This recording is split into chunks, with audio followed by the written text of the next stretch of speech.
So Oregon is not one of the states that would probably come to your mind if you were thinking about going after trophy mule deer, especially desert mule deer. But I've got some friends that live in Oregon, and they've been friends for a long time. And their son, Tyler, happens to run Timber Creek Outdoors. It's a family-owned business. They happen to be the title sponsor of our television show. Tyler's been after me and said, man, I'd love to take you on a mule deer hunt, Keith. I mean, we've got some really good mule deer, and I've got this one piece of property. I'm trying to learn it, but I think we can go out there together and get it done and get you a big desert mule deer. So that's what I'm hoping for on today's show. My name's Tyler Tiller. I'm with Timber Creek Outdoors, and we're located in Springfield, Oregon. Timber Creek manufactures shooting accessories right here in the United States. Timber Creek is a company filled with outdoorsmen. And it's that passion for hunting and the outdoors that made us want to partner up with Keith and the High Road. So I've been watching Keith on TV since I was a little kid, and I've been trying to get Keith on this hunt for a long time, years. Every time I ask him, he just says no, no, no. But this time, we finally got him out here. So Timber Creek Outdoors is like an American success story to the T. First off, it is an American family that is the most red, white, and blue, most unbelievable Christian family you could ever meet. I've known them for a long, long time, and I love them.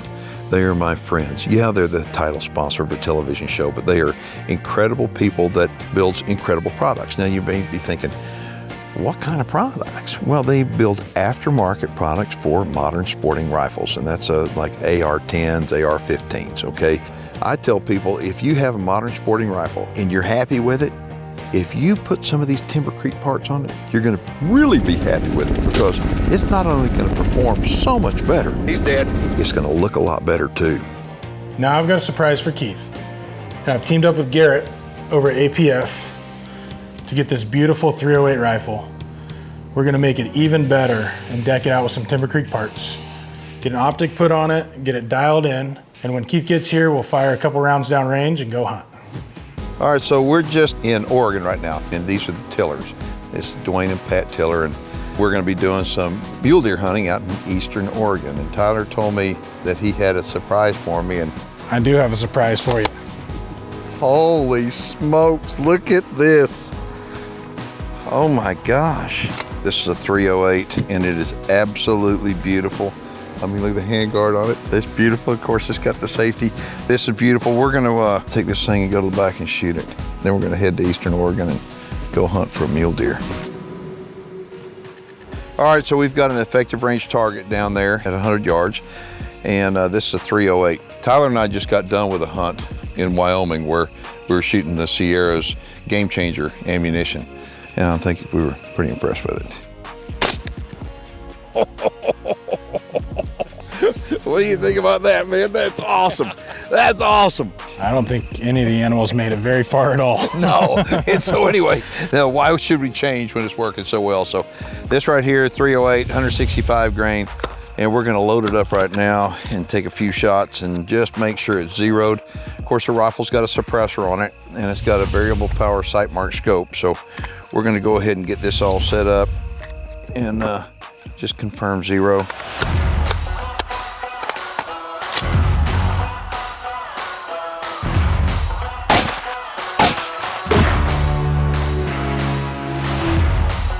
Very nice, very nice. I think we're in business. Right here, as you can see, this is an effective range target. And so the gun is sighted in for 3 inches high at 100. So I was holding here, and this target will help you as a shooter to be able to determine your effective range that you should ethically be able to take a shot at an animal. And so with my grouping like this, I'm actually shooting a little right, but my effective range is right on the 500-yard mark. And so I don't know if I would really want to take a 500-yard shot unless I had an absolute dead rest, but now I know my effective range. Hi, I'm Autumn, and you're watching The High Road with Keith Warren. Look at the group he just shot. He's pretty good, but not as good as me. Now it's time for viewer feedback. All right, this one comes in off of our Facebook Messenger page from a guy by the name of Jerry. He's from Kansas. My question is about long distance shooting. I see you making some incredible shots, and I'm wondering if you could give your top 3 pieces of advice to be a better shooter. Jerry, it takes more than 3 pieces of advice, okay? Know your limitations, get a good solid rest, And I think the most important thing is spend time practicing, okay? Once you know your limitations, you'll become a much better shot. That's a great question, Jerry, and if y'all have questions, you can get a hold of me on our website, and all you have to do is hit the Connect with Keith tab.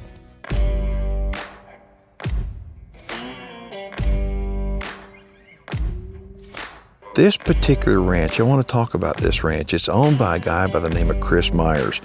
Chris Myers he's owned this place for a long, long time, and I love Chris Myers. He doesn't let many people hunt out here, and Tyler and Chris have gotten stuck together like peanut butter and jelly for whatever reason. Chris Myers is a local rancher here, and he also has property in Eastern Oregon, and he's a huge conservationist, and the things he does for the habitat and the animals is amazing. My name is Chris Myers. We have cattle operations here in Suplee, Oregon. We've had the ranch about 35 years. We've just completed a juniper removal to enhance sage grouse and mule deer habitat. Ours seem to be doing well and better. We have a high ratio of branch antler bucks, as well as higher populations of bull elk per 100 cows. We're the highest in the state. Tyler Tiller I met through my oldest partner in the forest products business. He's just a refreshing friendship. His excitement, his energy, his dedication to his programs are just unparalleled. He had the opportunity to bring Keith Warren out for a mule deer hunt. We were kind of overwhelmed with the excitement of that and his programs that we watched on TV. All right, so this is high desert country, and I mean, it is arid, really arid. We're hopeful that as it gets darker and the shadows get longer, the deer get up and start moving. In the meantime, we're doing a lot of glassing and just really learning the lay of the land.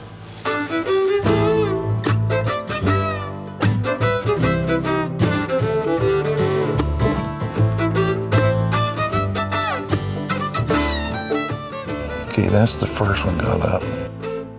He's a 2x3. Okay, look, there they go, there they go. There's 4 of them. The back one's a 2x2. Oh yeah, he's a nice deer. Where is he, on top? He's on the furthest right.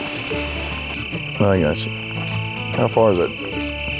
629. Pretty remarkable stuff. We did wind up coming across a group of bucks. One of them was a really big deer, and it looked like they're coming down too far for a shot, of course, but we know where they are, and we're gonna see if we can get on that big guy and make something happen. Everywhere I go, I know that the Lucas products are going to keep my firearms working tip-top shape. So whether you're hunting in moist conditions or dusty conditions, it's always a good idea to take care of your firearm the same way. And what I like to do is take some CLP. This is Lucas CLP. The reason why is because it performs the best. And make sure you have scope covers on when you're doing this so you protect your glass, clean, lubricate, protect your firearm, whether you're hunting in dusty conditions or wet conditions.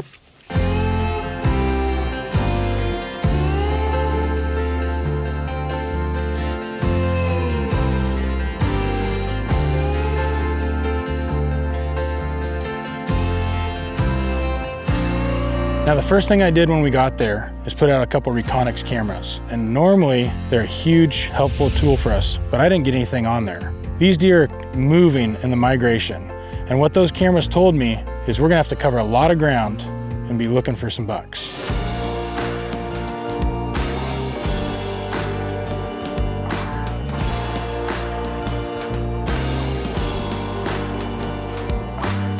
That's not a bad one right there, but look at that other one walking up the hill above him, 50 yards above him. About the same size, maybe not as wide. That's cool, look at him. He's a 3x4, the one in front. Well, this is the time of day they ought to be heading to bed. It's starting to warm up now. I mean, it's still early, but it's just amazing how fast when that sun comes up, how fast it warms things up. All right, so we got something spotted over here. It looks to be a really nice buck. There's a couple of them. Both those big ones are narrow, but they're tall, Yep, really real tall. It won't be long before that sun peaks up and he'll find a good spot to go lay down. That's what I'm betting. So let's go ahead and let's make a run on them while we can. Okay.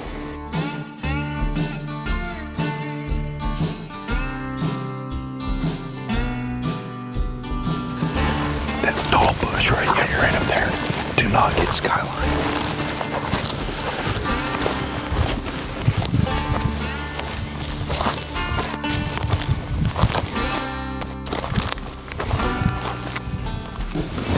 He's bedded right there.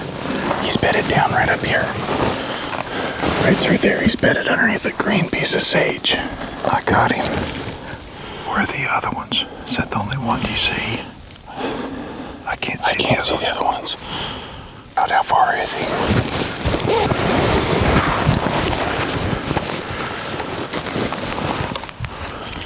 It's 426. And here goes. Watch now.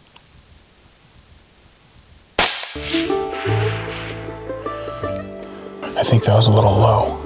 Just right underneath him. He's headed up the ridge. How far is he? 510. I can't do it. That other buck is right behind him. I can't do it. They're just getting ready to crest over the top. Holy cow. God. I feel sick.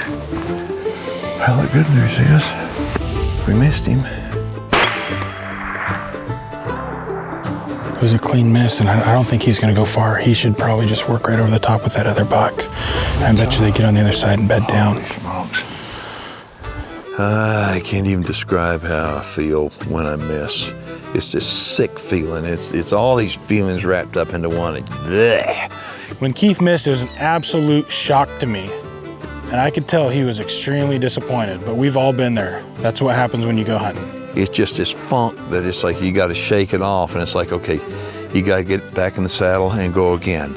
And so the first thing I did, I said, okay, I got to check 0 on my rifle. I was hoping the gun had got knocked off, but it hadn't. It's shooting 2.5 inches high at 100 yards. And so my effective range, I know, is right here. I mean, you look clearly, the effective range on a mule deer is 500 yards. So it wasn't the gun, it was operator error. Oh well.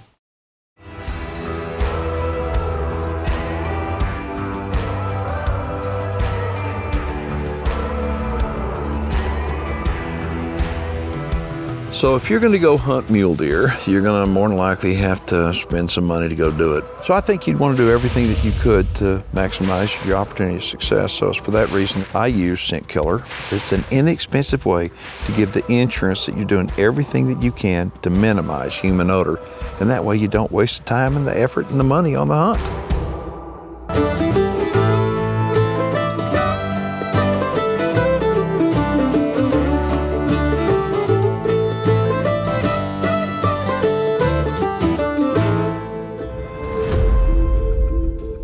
So we spotted this buck. We watched him bed down. We're just trying to size him up and see if we want to take a shot at him or not. But I can't believe he's up there all by himself. Well, I think he's a grandpa. Sometimes grandpas get a little grumpy and like to spend some alone time. You don't know anything about that, do you? No, not at all. Leave me alone. That's a good deer, though. Yeah, let me get on him. But how far is he? He's a long ways off. It's a long ways. 420, 423. Oh, and he's up. He's up, okay. Now he's going straight up the hill away from us. Jeez.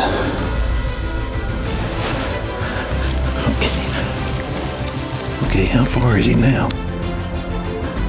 I'm on him. 5'11". Okay.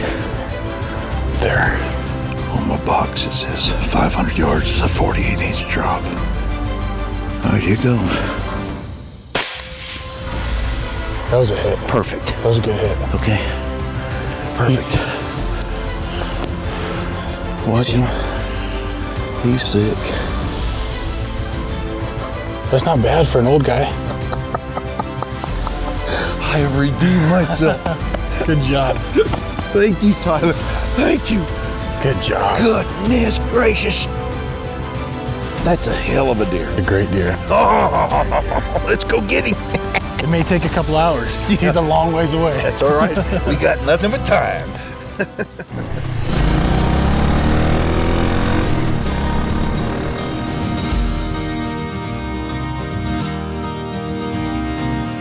Oh my goodness gracious. Oh, look at this extra tine right here. Look at that. And he's in the velvet back here still. He's still got some velvet on him. He's got that little kicker over there. I didn't see that. I didn't know when I shot this guy, he was this good. I mean, this is a desert mule deer, and that's a heck of a buck. That's a great buck there. I'm very, very happy with him. Thank you. Congratulations. Oh, and the cool thing about this hunt to me is to come into an area that I've never hunted before. I mean, Oregon, I've never hunted desert mule deer over here, and I absolutely love this country. It's beautiful. I mean, the weather is fantastic, and there's a lot of mule deer. I also want to thank Chris Myers. Chris Myers is the owner of this piece of property. He's a one of a kind. Oh, he's a great guy. And he knows this place like the back of his hand. He's tougher to boot. And anyway, he was generous enough to let us come out here and do this hunt. But if you want to contact Tyler about coming out here on a mule deer hunt, you can give him a call, or you can actually look him up. They can go to our website at www.timbercreekoutdoorsinc.com. Shoot us an email there through the contact us, or you can give the office a call and ask for Tyler, and I'll get you lined out. You call and you ask to talk to Tyler, you're going to get to talk to Tyler. Okay, thank you, bud. Absolutely. I appreciate you, and I appreciate y'all for watching. We'll see you next time. We got a lot of work to do now. Yeah, just getting started.